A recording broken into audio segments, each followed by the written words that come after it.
De Sainte Catherine de Sienne, le dialogue, deuxième partie, la providence de la miséricorde, chapitre 5.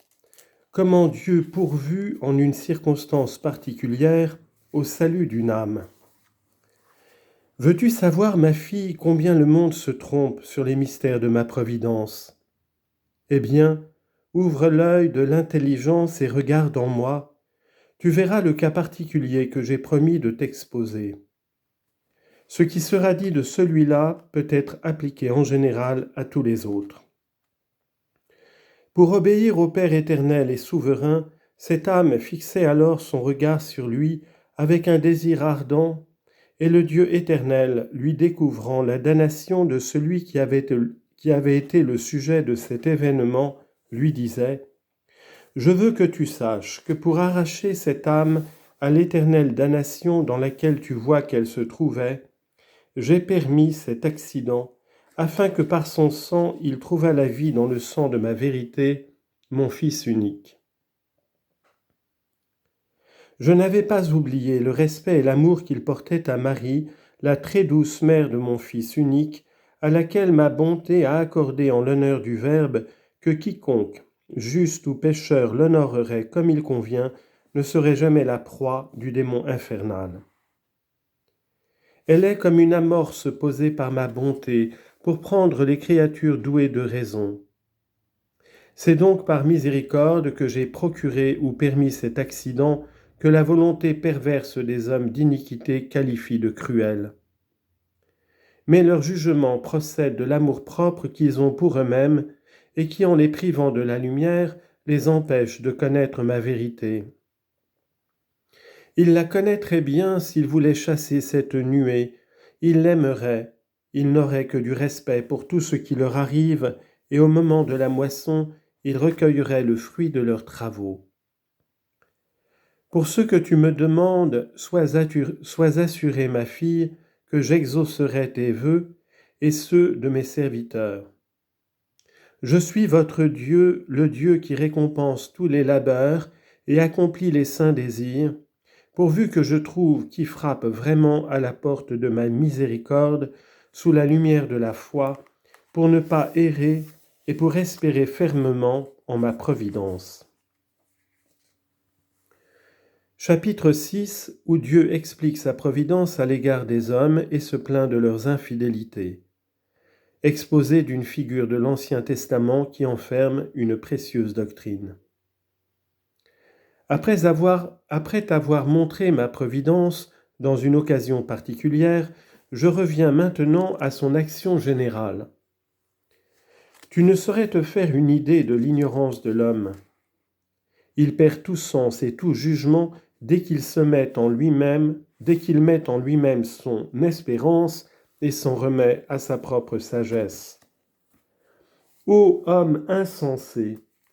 Tu ne vois donc pas que ta sagesse elle-même, ce n'est pas de toi que tu la tiens ?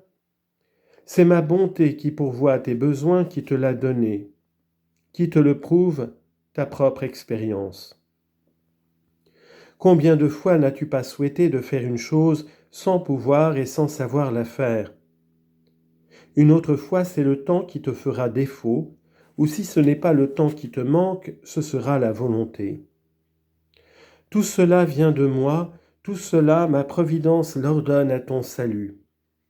Elle veut ainsi te faire connaître que par toi-même tu n'es pas et que tu as raison de t'humilier, non de t'enorgueillir. Tu te heurtes ainsi en toutes choses au changement et à la privation, sans que ta volonté puisse rien pour les fixer et les retenir. Il n'est que ma grâce qui soit ferme et qui demeure. D'elle-même, elle ne change pas et ne peut être enlevée. Nul n'a pouvoir de te séparer d'elle et de te rejeter au péché. À toi seul, il appartient de changer et de la perdre. Comment donc peux-tu lever la tête contre ma bonté ? Le ferais-tu si tu voulais obéir à la raison, et pourrais-tu placer en toi-même ton espérance et te confier en ta propre sagesse ? Il faut être devenu un animal sans raison pour ne pas voir que tout change excepté ma grâce. Pourquoi donc n'as-tu pas confiance en moi, ton Créateur? Pourquoi compter sur toi-même? Ne suis-je pas fidèle et loyal envers toi? Oui, certainement, tu ne peux pas l'ignorer, tu l'expérimentes tous les jours. Ô très douce et très chère fille, c'est l'homme qui n'a pas été fidèle ni loyal envers moi. Il a transgressé le commandement que je lui avais imposé, et sa désobéissance l'a précipité dans la mort, alors que moi je lui demeurais fidèle. Je lui ai tenu parole, en lui maintenant ce pouvoir, je l'avais créé. En lui maintenant ce pourquoi je l'avais créé, désireux toujours de lui procurer le bien suprême et éternel. Pour réaliser ce dessein de ma vérité, j'ai uni ma divinité, l'altesse souveraine, avec la bassesse de son humanité. Racheté et restauré dans la grâce par la vertu du sang de mon Fils unique, l'homme peut donc dire qu'il a expérimenté ma fidélité.